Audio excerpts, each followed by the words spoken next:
এই যে এই হচ্ছে কটন ক্যান্ডি কলকাতার ফ্ল্যাট। এই যে এখানে শুধু গাছ গাছাড়া সব রয়েছে। এই হচ্ছে ওদের ফ্ল্যাট। যখন কটন ক্যান্ডি আসবে এখানে কি করবে ভগবান জানে। চলো আজকে তোমাদের কটন ক্যান্ডির কলকাতার ফ্ল্যাটে নিয়ে এসেছি। এই হচ্ছে কটন ক্যান্ডির মাসির বাড়ি। আর এখানে যারা যারা আছেন উপস্থিত তোমাদের সবাইকে তাদের সাথে একটু পরিচয় করে দিই। এই দেখো সব ছানা পোনাদের,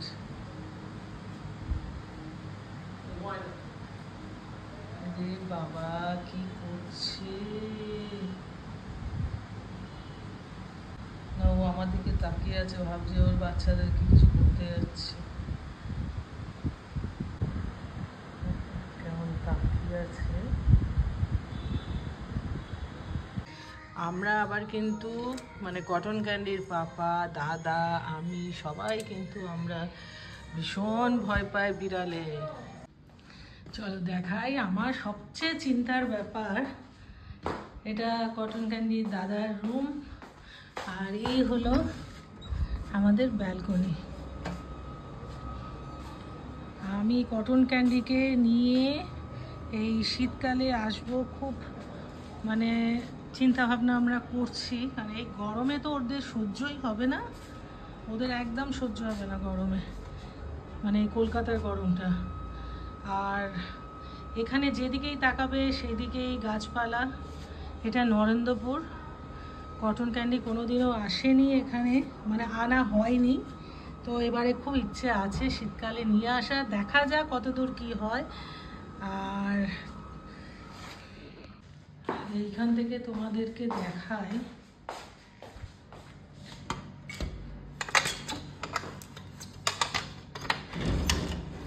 দেখো আমাদের মানে গৌহাটিতে যেরকম চতুর্দিকে পাহাড়ে ঘেরা, যেদিকেই দাঁড়াবো পাহাড় দেখতে পাবো।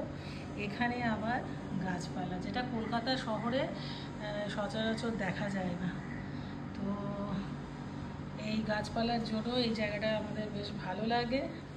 তো যখন কটন ক্যান্ডিকে আনবো এখানে, তখন তো অবশ্যই দেখতে পাবে তোমরাও। আপাতত আমার এই ফ্ল্যাট খালি পুরো। এখন ক্যান্ডির এখানে অনেক বসার জায়গা আছে, কিন্তু কটনের জন্য খুব কষ্টকর ব্যাপারগুলো ওপরে ওঠার, তার সাথে সাথে বিছানায় ওঠাটাও ওর জন্য খুব কষ্টকর, অনেক উঁচু।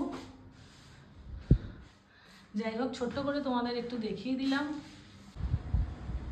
এখানে একটা সুবিধা, এখানে অনেকেরই তো পেটস আছে, এখানটায় খুব সুন্দর এখানে হাঁটা চলা করতে পারে, খোলামেলা জায়গা। গাছে গাছ তোকে দেখিয়ে দিচ্ছি। আর একটু আকাশে মনে হচ্ছে বৃষ্টি আসবে বোধহয়, যা গরম এখানে, বাপরে। কটন ক্যান্ডি এই পার্কে এসে খেলতে পারবে।